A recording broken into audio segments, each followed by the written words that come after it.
कि हम किस व्यू में बताए हैं आप लोग को बताए थे। इससे पहले जो है दिल्ली सल्तनत पर कुल कितने वंशों का शासन था? 5 वंश का शासन था और 5 का क्रम के साथ बताए थे। सबसे पहला वंश कौन था?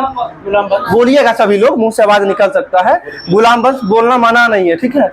गुलाम वंश के बाद की बात बताए दूसरा वंश खिलजी वंश, तीसरे वंश की बात करते हैं तुगलक वंश और चौथा वंश की बात करते हैं सैयद और 5वां लोधी वंश हो जाएगा। इस 5 एक क्रम के साथ ध्यान में रखिएगा। हो सकता है एग्जाम में ऐसे ही पूछ दे कि इनमें से कौन सा दिल्ली सल्तनत का वंश नहीं है, फिर क्या कीजिएगा? जब 5 पता रहेगा तभी ना। ये सब पर सोचिए थोड़ा सा। आगे बताइएगा, बीजक जो है ये किसकी रचना है? कबीरदास की, बिल्कुल चाहिए। आगे बताना, सुविख्यात सूर्य मंदिर जो है कहाँ स्थित है? कोणार्क। और कोणार्क कहाँ पड़ता है? उड़ीसा। और इसका अन्य नाम क्या है? काला पैगोडा या फिर ब्लैक पैगोडा के नाम से भी जानते हैं उड़ीसा के कोणार्क मंदिर को, ठीक है। आगे बताना, इंदिरा गांधी राष्ट्रीय कला केंद्र की स्थापना कब हुआ था? 1944 में हुआ था। इंदिरा गांधी राष्ट्रीय कला केंद्र की स्थापना 1944 में। आपसे यदि हम पूछे ललित कला केंद्र की स्थापना कब हुआ है तो 1954 में है। संगीत नाट्य अकादमी का स्थापना कब हुआ है? 1953 में हुआ है। तो अभी आपसे हम पूछे थे इंदिरा गांधी, तो फिर भी आप लोग 1953-54 पे जा रहे थे। थोड़ा सा सोचना है। 1944 में इंदिरा गांधी जो है राष्ट्रीय कला केंद्र की स्थापना 1944 में। इसके बाद आपको बताए संगीत नाटक अकादमी का स्थापना कब हो गया? 1953 में। और इसके बाद बताए थे क्या?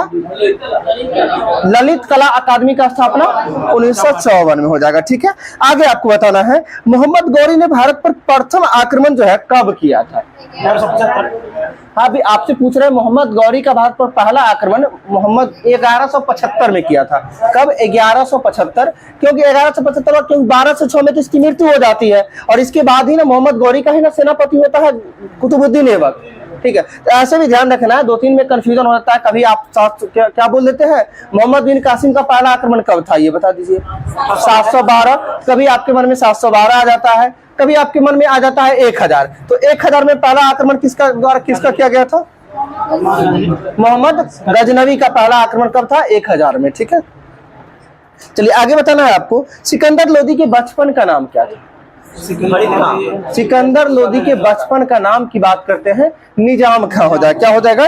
निजाम खां हो जाएगा। सही। आगे बताना है, इटर्नल इंडिया पुस्तक के लेखक कौन होंगे? इटर्नल इंडिया पुस्तक के लेखक हो जाएंगे इंदिरा गांधी हो जाएंगे, बिल्कुल सही है। आगे बताना है, फ्लोरेंस नाइटिंगेल ने जो है किसको भारत के उद्धारक की संज्ञा दिया था?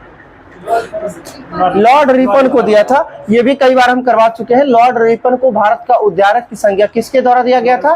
फ्लोरेंस नाइटिंगेल के द्वारा दिया गया था। लॉर्ड रिपन को जो है स्थानीय स्वशासन के जनक के रूप में भी जानते हैं। किस रूप में जानते हैं? स्थानीय स्वशासन के जनक के रूप में भी जाने जाते हैं। और लॉर्ड रिपन का कार्यकाल की बात करते हैं, कब है? 1880 से 1884। कब हो जाएगा? 1880 से 1884। इसके बारे में ये पूछा जाता है कि प्रथम कारखाना अधिनियम कब आया था? तो 1881 में आया था प्रथम कारखाना अधिनियम या फिर प्रथम फैक्ट्री अधिनियम एक्ट कब आया था? 1881 में आया था। किसके द्वारा लाया गया था? लॉर्ड रिपन के द्वारा लाया गया था, ठीक है। आगे ये भी पूछा जाता है, लॉर्ड रिपन के द्वारा कहा जाता है वर्नाकुलर प्रेस एक्ट को समाप्त करने का काम किसके द्वारा किया गया है? लॉर्ड रिपन के द्वारा ही किया गया है। और वर्नाकुलर प्रेस एक्ट को लाया किसके द्वारा गया था? लॉर्ड लीटन के द्वारा लाया गया। किनके द्वारा? लॉर्ड लीटन के द्वारा लाया गया था। क्या हुआ? हम रिपन के बारे में बोले खत्म, रिपन किया है, लाया है लीटन। लॉ से लाया, लॉ से लीटन, ध्यान रखिएगा, ठीक है। वर्नाकुलर प्रेस एक्ट को किसके द्वारा लागू किया गया था? लॉर्ड लीटन के द्वारा। और खत्म करने की बात करते हैं तो लॉर्ड रिपन, क्योंकि पहले लॉर्ड लीटन आते हैं। 1878 में वर्नाकुलर प्रेस एक्ट आता है और लॉर्ड लीटन का कार्यकाल है 1876 से 1880। और रिपन का कार्यकाल अभी जस्ट बताया, बोलिए कितना? 80 से 84। तो खत्म कौन करेगा? रिपन। जो बाद में आएगा वो है ना समाप्त करेगा। क्या? चार्ल्स मैडकॉफ को प्रेस का मुक्तिदाता कहा जाता है। प्रेस का मुक्तिदाता, ये वर्नाकुलर प्रेस एक्ट है। और ये इसलिए आया था क्योंकि स्थानीय भाषाओं में जो पत्रिका यानी समाचार पत्र का जो संपादन होता था, यानी न्यूज जो छपता था, उस पर बैन लगाने के लिए आया था वर्नाकुलर प्रेस एक्ट, ठीक है। और चार्ल्स मैडकॉफ की बात करते हैं तो ये जो है इसे प्रेस का मुक्तिदाता कहा जाता है। और प्रेस का मुक्तिदाता कहने का मतलब हुआ कि प्रेस जो भी है वो फ्रीडम है एकदम, उसके जो मन में आए, जिस न्यूज से रिलेटेड हो ऐसा आप वो कर सकता है, ये प्रेस का मुक्तिदाता इसलिए कहा जाता है। और चार्ल्स मेटकॉफ और महाराजा रणजीत सिंह के बीच एक संधि हुआ है, जिस संधि का नाम अमृतसर की संधि। और अमृतसर की संधि कब होता है? 1809 में होता है। कब होता है? फिर 1909 बोलते हैं। 1809 में होता है अमृतसर की संधि। 9 दूना 18, ध्यान रखिएगा उल्टा करके, 9 दूना 18 यानी 1809। 1809 में और से 18 और से अमृतसर की संधि, ये भी ध्यान रखना है। किसके किसके मध्य हुआ है? चार्ल्स मेटकॉफ और महाराजा रणजीत सिंह के मध्य हुआ है। ठीक है, क्या कोई दिक्कत?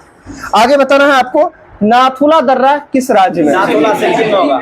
नाथुला दर्रा सिक्किम में। आपको बताना है जेलेपला दर्रा किस राज्य में? नाथुला और जेलेपला सिक्किम में। जेलेपला दर्रा भी सिक्किम में है। जोजिला दर्रा की बात करते हैं तो लद्दाख हो जाएगा। ठीक है, जोजिला दर्रा लद्दाख हो जाएगा। ठीक है, देखिए इसमें कंफ्यूजन कहाँ होता है, जोजिला और जेलेपला में कंफ्यूजन होता है, ध्यान रखिएगा। जोजिला दर्रा बोलेंगे तो कहाँ हो जाएगा? लद्दाख और लद्दाख। ठीक है, और जेलेपला दर्रा बोलेंगे तो सिक्किम हो जाएगा। ठीक है, आगे आपको बताना है टांका किसका किसका मिश्रण होता है? सीसा और टीन होगा। सीसा और टीन का मिश्र धातु होता है, बिल्कुल सही है। आगे बताना है, संयुक्त राष्ट्र औद्योगिक विकास संगठन का मुख्यालय कहाँ है? हम आपसे पूछे संयुक्त राष्ट्र औद्योगिक विकास संगठन का मुख्यालय वियना, बिल्कुल सही है, वियना हो जाएगा। आगे आपको बताना है, कलिंग पुरस्कार किस क्षेत्र में दिया जाता है? कलिंग पुरस्कार विज्ञान के क्षेत्र में दिया जाता है। और कलिंग पुरस्कार जो है किस संस्था के द्वारा दिया जाता है? तो यूनेस्को के द्वारा दिया जाता है। किसके द्वारा दिया जाता है? यूनेस्को के द्वारा दिया जाता है, ये भी ध्यान रखना है। ठीक है, आगे आपको बताना है, ओडिशा का चिल्का झील किसके उत्पादन के लिए फेमस है? झींगा मछली हो जाएगा। झींगा मछली के लिए फेमस है उड़ीसा का जो है चिल्का झील। अच्छा, इससे रिलेटेड भी एक प्रश्न एग्जाम में हाल फिलहाल उसमें पूछा गया था, 16 तारीख वाले में। क्या पूछा गया था? सबसे अधिक नमक पानी वाला झील कौन सा था? चिल्का झील उड़ीसा है। एक सांभर झील राजस्थान में भी है, तो सांभर झील राजस्थान, ये क्या है ये बताइए? ये नमकीन खारे पानी का ही झील है, लेकिन इस प्रश्न का यानी सर्वाधिक बोले तो चिल्का झील, हम चिल्का झील बिल्कुल सही आंसर है। ठीक है, आगे आपको बताना है, दक्षिणी गोलार्ध का सबसे लंबा दिन किस तिथि को होता है? थोड़ा सा ध्यान से बोलना है। दक्षिणी गोलार्ध का सबसे लंबा दिन किस तिथि को होता है? अच्छा, कोई बात नहीं, शांत रहिए। सभी लोग को कंफ्यूजन है, एक भी लोग कंफर्म आंसर नहीं बोल पाए हैं। ध्यान से क्या बोल लीजिए, एक बार आप भी बोल लीजिए, मौका मिलता है। 3 जनवरी आप भी गए, और बोलिए 23 सितंबर, आप तो पहले ही गए। 22 दिसंबर, ये बिल्कुल सही आंसर होगा। अब आपको याद रखना है कैसे हम करवाते हैं, थोड़ा सा ध्यान से सुनिएगा।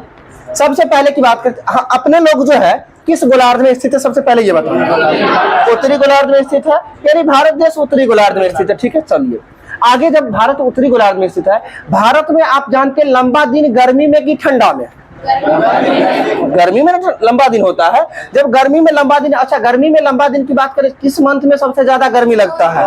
अभी अभी गुजरे हैं हाल फिलहाल में, किस मंथ में सबसे ज्यादा गर्मी लगता है? जून मंथ में। तो ध्यान रखिएगा, 21 जून को उत्तरी गोलार्ध में सबसे लंबी दिन होती है, ये याद रहेगा। ठीक है, चलिए, उत्तरी गोलार्ध में सबसे लंबा दिन 21 जून को। और अगर उत्तरी गोलार्ध में सबसे छोटा दिन की बात करेंगे तो 22 दिसंबर। आप ये भी जानते हैं कि ठंडे के समय में दिन क्या होता है? छोटा होता है, जो कि दिसंबर जनवरी में जो है क्या होता है? ठंडा, यानी नवंबर में स्टार्ट हो जाती है, दिसंबर में ठंडा एक तरह समझिए पूरा रहता है जनवरी। तो समझिए ठंडा में छोटा, तो क्या कौन सा दिवस छोटा दिन हो जाएगा? 22 दिसंबर। ये तो याद रहेगा। उत्तरी गोलार्ध का सबसे बड़ा दिन 21 जून और छोटा दिन 22 दिसंबर। अच्छा, ये अपने लोग उत्तरी गोलार्ध में है, सब बताते हैं, पेशेंस रखिए। ठीक है, पेशेंस, ओके। चलिए, अब अपने लोग उत्तरी गोलार्ध में, उत्तर के जस्ट अपोजिट दक्षिण होता है, यानी दक्षिणी गोलार्ध में जस्ट इसका उल्टा हो जाएगा। अगर दक्षिणी गोलार्ध में सबसे छोटा दिन बोलेंगे तो किस तिथि को होगा? 21 जून को ना हो जाएगा। जब 21 जून को उत्तरी गोलार्ध में 12 है, तो छोटा दक्षिणी में किसमें होगा? 21 जून को। और आपसे अभी क्वेश्चन में हम क्या पूछे थे कि दक्षिणी गोलार्ध में सबसे बड़ा दिन किस तिथि को होता है? 22 दिसंबर। उम्मीद करते हैं 4 क्वेश्चन आपको याद हुआ होगा, छोटा बड़ा यानी उत्तरी गोलार्ध और दक्षिणी गोलार्ध। अब बात करते हैं, ठीक है, इसके बाद जो है एक होता है इक्विनॉक्स, यानी दिन और रात की अवधि समान किस किस तिथि को होता है? 21 और 23 सितंबर 21 सितंबर होता है, ठीक है। और इसके साथ साथ बोलिए, देखिए ऐसे, देखिए आप एक साल में 4 गो समझिए याद रखिएगा। पहला नंबर 3 जनवरी सभी लोग को याद होगा। 3 जनवरी को क्या होता है? उपसौर। उपसौर मतलब छोटा दिन, यानी कहने का मतलब सबसे यानी छोटी डिस्टेंस की बात करते हैं। पृथ्वी और सूर्य के मध्य जो है सबसे छोटा, यानी कहने का तो दूरी का अंतर कम होता है किस तिथि को? 3 जनवरी को। और बड़ा किस में होता है? 4 जुलाई को होता है, ठीक है, 4 जुलाई को होता है। ये 2 हो गया। इसके बाद 21 सितंबर को ध्यान रखिएगा, इक्विनॉक्स बोलते हैं। क्या इक्विनॉक्स का मतलब होता है? दिन और रात की अवधि बराबर होती है, ठीक है। चलिए आगे बताना है, अभय घाट किस व्यक्ति के समाधि स्थल से संबंधित है? किसका हो जाएगा? मोरारजी देसाई का समाधि स्थल का नाम क्या हो जाएगा? अभय घाट हो जाएगा, ठीक है। आगे आपको बताना है, हरगोविंद खुराना को जो है नोबेल पुरस्कार से सम्मानित किया गया था। किसके लिए नोबेल पुरस्कार मिला था? चिकित्सा के क्षेत्र में ही मिला था नोबेल। और ये कृत्रिम जीन के लिए मिला था। किसके लिए मिला था? कृत्रिम जीन के लिए मिला था इन्हें, यानी कृत्रिम जीन के संश्लेषण के लिए मिला था। और कब मिला था? 1968 में। आपको ध्यान रखिएगा, हरगोविंद खुराना को कृत्रिम जीन के संश्लेषण के लिए नोबेल पुरस्कार से सम्मानित किया गया था। कब किया गया था? तो 1968। नोबेल पुरस्कार की शुरुआत कब से है? 1901 से। यानी नोबेल पुरस्कार की शुरुआत कब हुआ था? 1901 से हुआ था। भारत रत्न पुरस्कार की शुरुआत बताइए कब से हुआ? 1954 में भारत रत्न पुरस्कार की शुरुआत हुआ था। कब? 1954 में। इसके साथ साथ आप बताइएगा, क्या बोलिए। ऑस्कर पुरस्कार की शुरुआत की बात करते हैं 1929 हो जाएगा। इसके बाद ग्रैमी पुरस्कार की शुरुआत की बात करते हैं 1958 ग्रैमी पुरस्कार हो जाएगा। इसके साथ साथ आपको बताना है, मिस यूनिवर्स प्रतियोगिता किस वर्ष से शुरू हुआ? 1951 मिस यूनिवर्स हो जाएगा। और मिस इंडिया की पुरस्कार की यदि हम बात करते हैं तो 1952 से हो जाएगा, ठीक है। चलिए इसके साथ साथ आपको यह भी ध्यान रखना है, राजीव गांधी खेल रत्न पुरस्कार की शुरुआत कब हुआ था? 1991-92 हो गया था। इसके साथ साथ आपको यह भी बताना है कि जो है दादा साहब फाल्के पुरस्कार की शुरुआत कब हुआ था? 1969 में हुआ था, दादा साहब फाल्के। इसके बाद बताना है, ज्ञानपीठ पुरस्कार की शुरुआत कब हुआ था? 1965 में हुआ था। इसके साथ साथ आपको ये बताना है, द्रोणाचार्य पुरस्कार की शुरुआत 1985 में हुआ था। इसके साथ साथ ये भी बताना है, क्या छूट रहा है बोलिए। कलिंग पुरस्कार की शुरुआत 1952 में। जो किस क्षेत्र में कलिंग पुरस्कार दिया जाता है? अभी जस्ट बताया है, विज्ञान के क्षेत्र में। किस संस्था के द्वारा दिया जाता है? यूनेस्को के द्वारा दिया जाता है, ठीक है, ये भी ध्यान रखना है। आगे आपको बताना है, बैक्टीरिया की खोज किसके द्वारा किया गया था?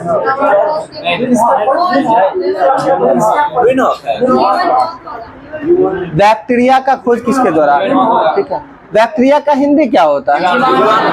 जीवाणु होता है, ठीक है। यानी जीवाणु का खोज एंटोनी वॉन लीवेनहॉक के द्वारा ही किया गया है, ठीक है। और वायरस की बात करते हैं तो वायरस का खोज किसके द्वारा? इवानोविस्की के द्वारा किया गया था। इसके साथ साथ आप लोग बताना है, राइबोसोम का खोज किसके द्वारा? G.E. पैलाडे के द्वारा राइबोसोम का खोज किया गया था।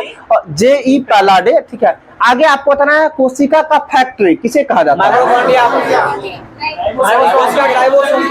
नहीं, प्रोटीन की फैक्ट्री बताना सही। कोशिका बना राइबोसोम को जो है प्रोटीन की फैक्ट्री के रूप में जानते हैं। और पावर हाउस ऑफ सेल, यानी कोशिका का जो है पावर हाउस किसे कहा जाता है? माइटोकॉन्ड्रिया को। आत्महत्या की थैली के रूप में किसे जानते हैं? लाइसोसोम। और लाइसोसोम के खोजकर्ता डी डुबे हो जाएंगे। डी डुबे कब किए थे? 1955 में किए थे, 1955 में, ठीक है। आगे बताना, भारत का राष्ट्रीय खेल हॉकी। जोर से क्रिकेट में ना बोलना है, ध्यान रखिए, क्योंकि हॉकी का प्रचलन कम है, इसलिए लगता है क्रिकेट होगा, ठीक है। ध्यान रखना है, भारत का राष्ट्रीय खेल हॉकी। और हॉकी में खिलाड़ियों की संख्या 11, क्रिकेट में खिलाड़ी की संख्या 11, फुटबॉल में 11, रग्बी फुटबॉल में 15 हो जाएगा, ठीक है। इसके बाद थोड़ा स्लो बोलिएगा आप, ठीक है। चलिए आगे, वॉलीबॉल में खिलाड़ी की संख्या 6, वॉलीबॉल में 6, बेसबॉल में खिलाड़ी की संख्या 9 हो जाएगा, ठीक है। बास्केटबॉल में खिलाड़ी की संख्या 5 हो जाएगा। खाली बोलिए रहे कि याद हो रहा है आप लोग को? हम कितनों बार बोलेंगे ना, एक बार फिर से बोलने वाला आदत नहीं जाएगा, ठीक है। सुनिए, देखिए, बास्केटबॉल में 5, वॉलीबॉल में 6, बेसबॉल में 9। ध्यान रखिएगा, 5, 6, 9 बास्केटबॉल, वॉलीबॉल और बेसबॉल। ठीक है, इसके बाद HCF यानी हॉकी, क्रिकेट और फुटबॉल। ध्यान रखिएगा, HCF हॉकी, क्रिकेट, फुटबॉल तीनों में 11 हो जाएगा। और फुटबॉल के साथ साथ रग्बी फुटबॉल याद रखना है, कितना हो जाएगा? 15 हो जाएगा। यहाँ तक में तो कोई दिक्कत नहीं है। टेनिस में खिलाड़ी की संख्या 1 या 2 देता है, ठीक है, कोई दिक्कत नहीं है। आगे आपको बताना है पोलो में खिलाड़ी की संख्या, पोलो में कितना? 4 हो जाएगा, सही है। आगे आपको बताना है वाटर पोलो में खिलाड़ी की संख्या 7 हो जाएगा, ठीक है। लगभग इतना ही है, यही सब है, कुछ और कुछ छूट रहा है। जिम्नास्टिक में खिलाड़ी की संख्या 8 हो जाएगा, जिम्नास्टिक में 8। कबड्डी में 7 हो जाएगा, एक टीम में होता है। खो खो में 9 होता है। सुनिए, देखिए, अब ये मन में आ रहा है कि एक टीम में कि 2 टीम में। हो सकता है एग्जाम में पूछ दे कि क्रिकेट में एक टीम में खिलाड़ियों की संख्या कितना होता है? 11। अभी कैसे पूछ दिया आप, जो एक टीम में या 2 टीम में? 11 काहे बोले आप? नहीं, देखिए, पूछ सकता है, पूछने के लिए पूछ सकता है, लेकिन मन में ये आ रहा है ना कि नहीं, शायद दोनों टीम मिला के होगा। जैसे कान में हड्डी की संख्या कितनी है? 6 गो है। एक कान में कि दोनों कान मिला के? बोलिए, दोनों मिला के ना। एक कान में 3, दोनों कान मिला के 6 है, ठीक है। और कान में तीनों हड्डी के जो उसका नाम बताना है आपको।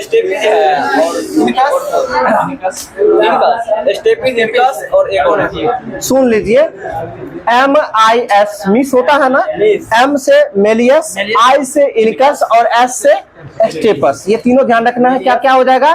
मेलियस, इनकस और स्टेपस। कान की सबसे छोटी हड्डी की बात करते हैं, स्टेपिस और स्टेपस ही हो जाएगा। और अगर शरीर की सबसे छोटी मांसपेशी की बात करें तो कौन सा हो जाएगा? स्टेपेडियम हो जाएगा। कौन सा हो जाएगा? स्टेपेडियम हो जाएगा, जो कि मनुष्य के शरीर का सबसे छोटी मांसपेशी, जो कहाँ पाया जाता है? कान में ही पाया जाता है, ठीक है। और शरीर की सबसे छोटी हड्डी की बात तो अभी जस्ट बताया स्टेपल। शरीर की सबसे लंबी हड्डी की बात करते हैं, क्या हो जाएगा? बीमर हो जाएगा, जो कि कहाँ? फीमर हो जाएगा, जो कि जांघ की हड्डी को फीमर के रूप में जानते हैं, ठीक है।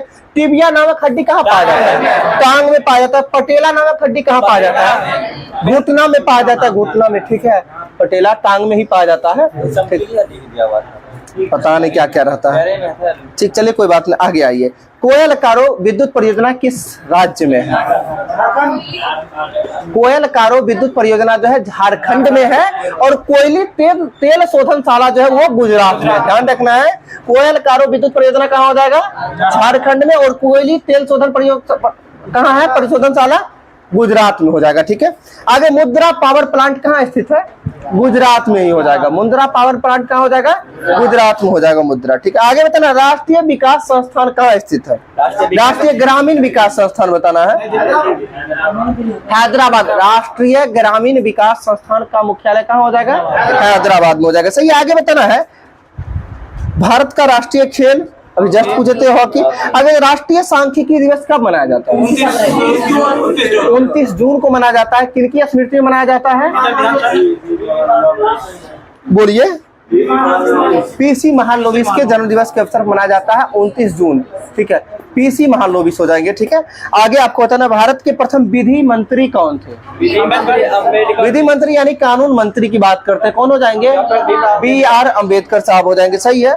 आगे बताना है, भारतीय संविधान पर जो है पहले महिला कौन थी जिनका हस्ताक्षर किया गया था? यानी प्रथम महिला जिनके द्वारा हस्ताक्षर किया? सरोजिनी नायडू के द्वारा। यानी भारतीय संविधान पर प्रथम महिला हस्ताक्षर करने वाली कौन हो जाएंगी?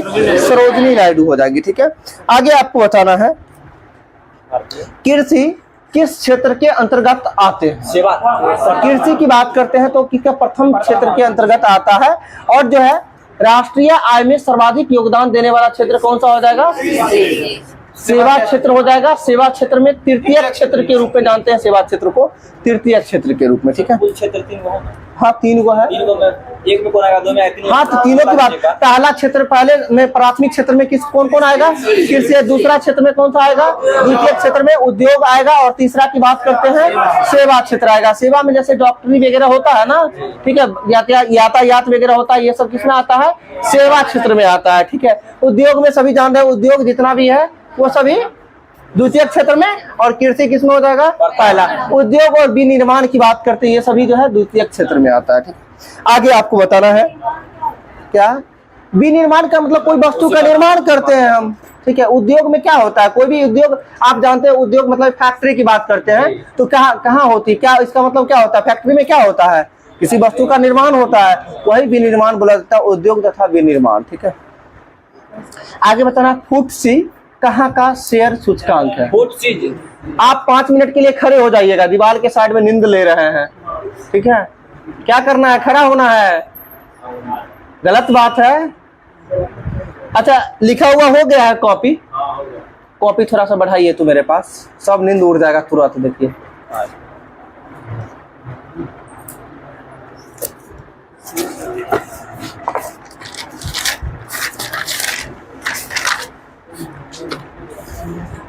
थोड़ा सा बेइज्जती का सामना करना पड़ेगा आप सभी को आज।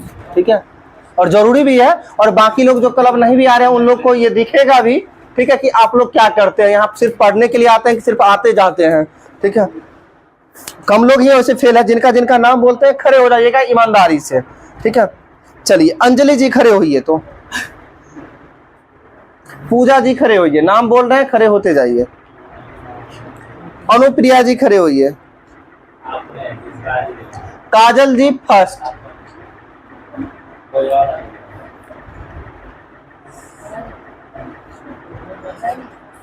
काजल जी फर्स्ट खड़े हुए।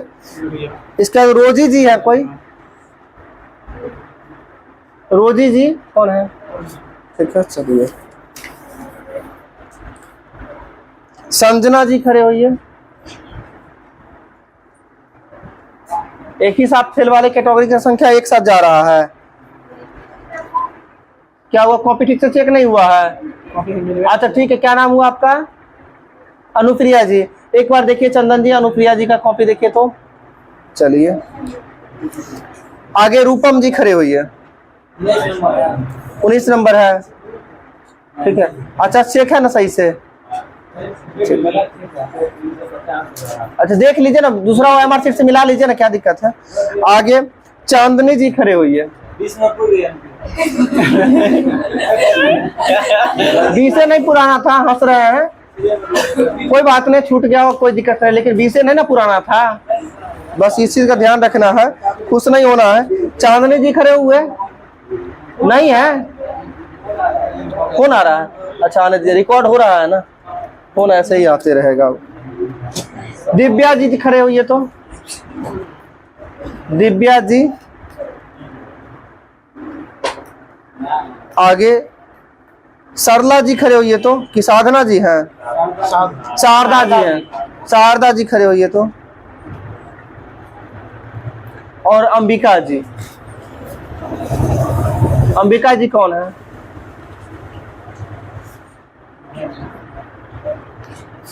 आप लोग को ज्यादा नहीं 10 मिनट खड़े रहने का पनिशमेंट है। ठीक है, क्या हुआ? हाँ वो भी काउंट करें, 1-2 लोग खड़ा नहीं हुए हैं, ये भी ध्यान में है। और इधर भी है? अच्छा इधर बचा, इधर लगभग सब पास है, कोई बात नहीं है। ठीक है, 1 2 3 4 5 6 7 8 9 10 11 10 लोग खड़े हैं, काउंट करिए तो, आप ही काउंट करिए। 10 लोग खड़े हैं, 8 खड़े हुए, 2 लोग कौन कौन नहीं खड़े हुए हैं?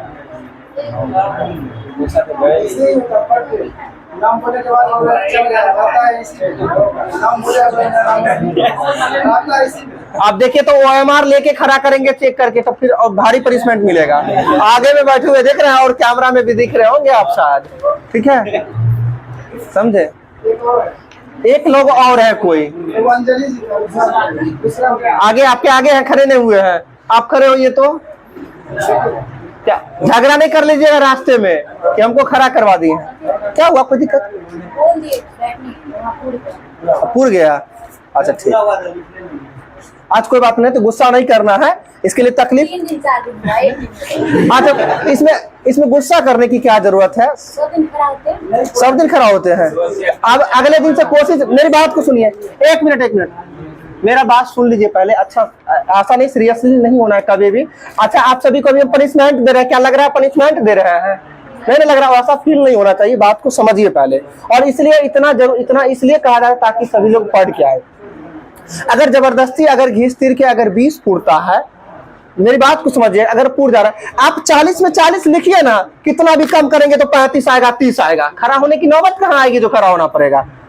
इस बात को क्यों नहीं सोचते आप? सोचते नहीं 20 से पूराएंगे, 20 पूर जाना चाहिए।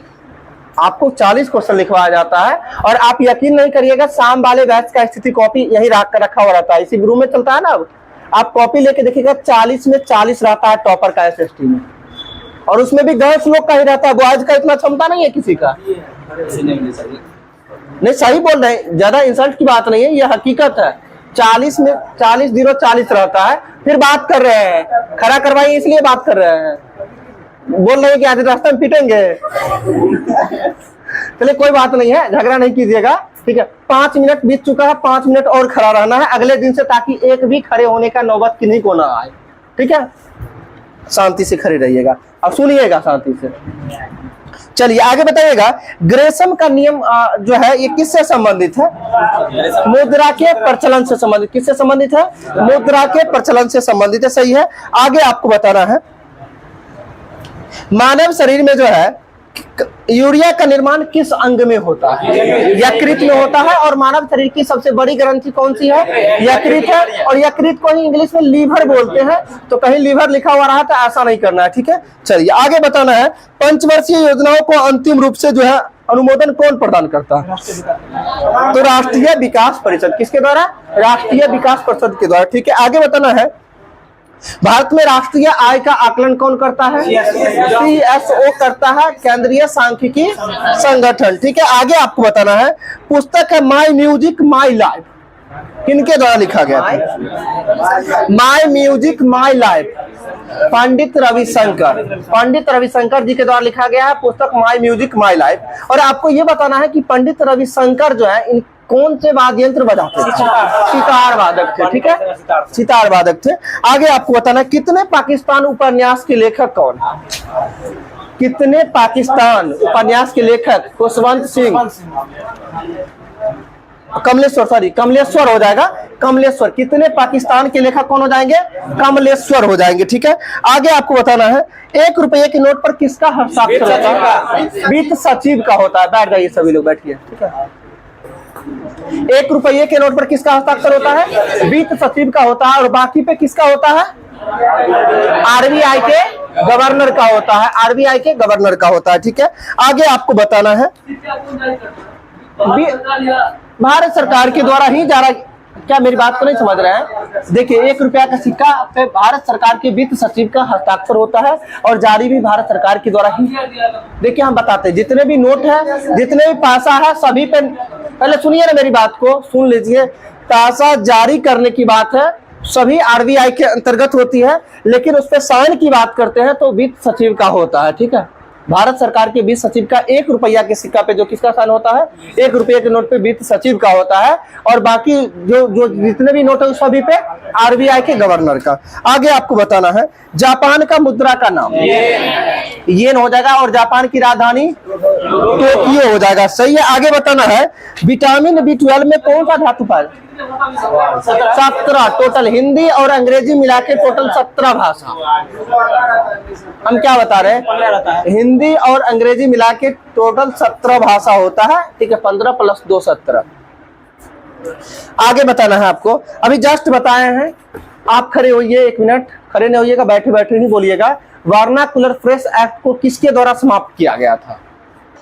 अभी बोले हैं ना, लॉर्ड रिपन के द्वारा। थोड़ा कॉन्फिडेंस के साथ ध्यान रखना है। और कब समाप्त किया गया था? 1882 में, 1882 में, ठीक है, ध्यान रखना है। चलिए आगे बताना है आपको, पलासी का ध्यान से सुनते रहिएगा, कभी भी किन्हीं को खड़ा करके पूछ सकते जितना बताएंगे, ठीक है। थोड़ा सा प्रेशर यदि नहीं मिलेगा तो नहीं ध्यान से सुनिएगा, एक दूसरे से बात करने में लग जाते हैं। अभी बुक पलट के देख रहे थे ना, कुछ क्या जरूरी था देखना? बाद में भी तो देख सकते हैं। तो फिर आगे बताना है, कंप्यूटर का पितामह किसे कहा जाता है? चार्ल्स बेबेज को कहा जाता है, सही है। आगे बताना है, किस तापमान पर जल का घनत्व सर्वाधिक होता है? 4 डिग्री सेल्सियस पर जो है जल का घनत्व सर्वाधिक होता है और किस तापमान पर जो है जल का आयतन न्यूनतम होता है? 4 डिग्री सेल्सियस पर ही। कहने का मतलब घनत्व अधिक और आयतन न्यूनतम किस ताप पर होगा? 4 डिग्री सेल्सियस पे होगा। ठीक है, चलिए आगे आपको बताना है स्टॉकहोम किस देश की राजधानी है? स्वीडन की राजधानी है, यानी स्वीडन की राजधानी कहाँ हो जाएगी? स्टॉकहोम हो जाएगी। ठीक है, कहाँ होगी? स्टॉकहोम हो जाएगी। क्या छोड़ दे, टाइम खत्म है, छोड़ दे। चल, आधा घंटा हो गया। 21, 31, 5 मिनट और कर देते हैं। क्या कोई समस्या है पीछे? 5 मिनट और कर देते हैं, बाकी 10 मिनट बाद सब देख लेंगे। चलिए आगे बताना आपको, सिकंदर के गुरु का नाम क्या? गुरु सिकंदर गुरु अरस्तु हो जाएगा। सिकंदर के गुरु का नाम क्या हो जाएगा? अरस्तु। और अरस्तु के गुरु का नाम क्या?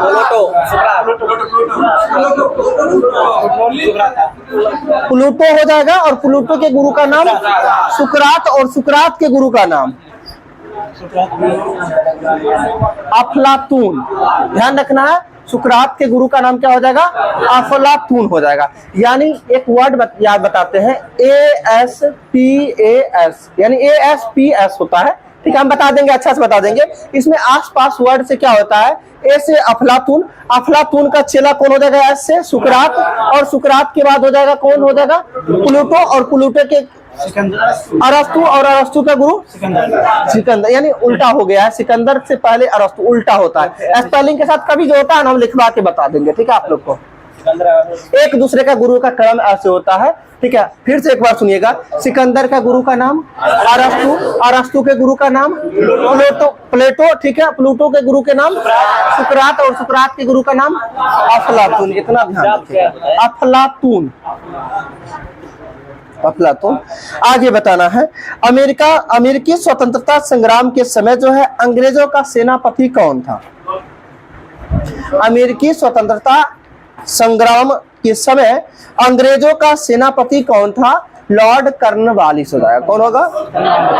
Lord Cornwallis. अब आपको ये देखिए, थोड़ा सा सोचते तो आ जाता है। अमेरिकी स्वतंत्रता संग्राम यानी अमेरिका आजाद हुआ कब? 1776 में। उस समय कौन होंगे? जो होंगे वही ना नाम आएगा। कौन हो जाएंगे? कर्नवालिस। नहीं, 1 मिनट में। अच्छा, अमेरिकी स्वतंत्रता संग्राम के समय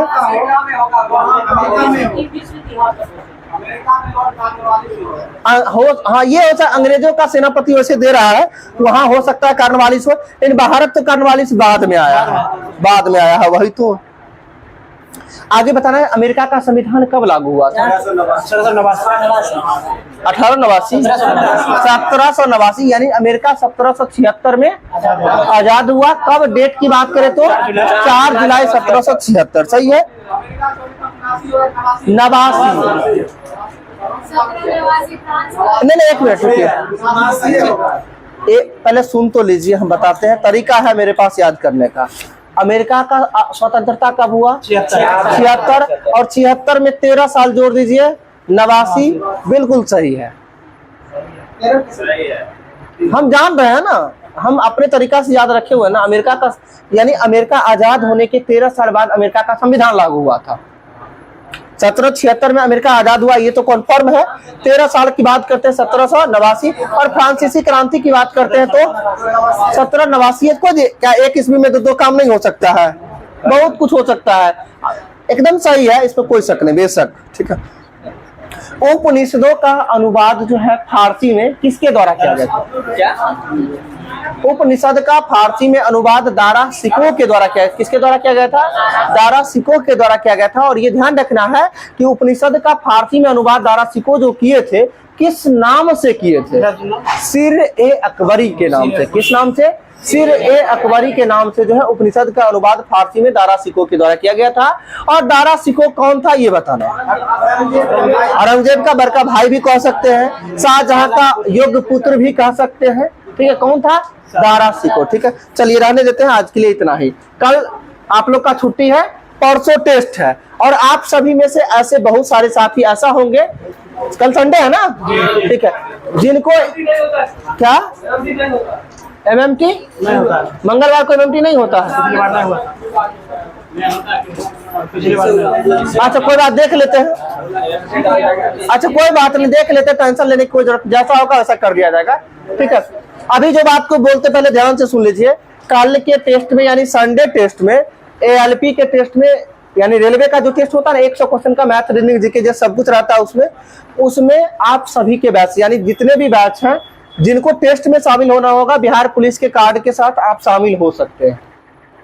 ठीक है, रेलवे टेस्ट में यानी सभी बैच के लिए फ्री टेस्ट है, यानी किसी भी बैच में आते हैं रेलवे टेस्ट में वो शामिल हो सकते हैं। तो जिनको होना होगा कल के टेस्ट में भी आके टेस्ट दे सकते हैं। बाकी सोमवार को आप लोग का टेस्ट 7:30 बजे से होती है ना, 7:30 बजे से, और टेस्ट में सभी को अपीयर होना है। गर्ल्स में खास करके जो लोग नहीं उपस्थित होते हैं ध्यान रखिएगा, मंगलवार को 15 मिनट खड़ा बिना कुछ कहे सुने नहीं आइएगा, 15 मिनट खड़ा होने के लिए तैयार रहिएगा। ठीक है, मंगलवार को, सोमवार को टेस्ट है, मंगलवार को जो लोग बॉयज हो चाहे गर्ल्स हो सभी को कहा जा रहा है। ठीक है, क्या हुआ आपका OMR से? ठीक है क्या, हाँ स्टॉप कर दीजिए।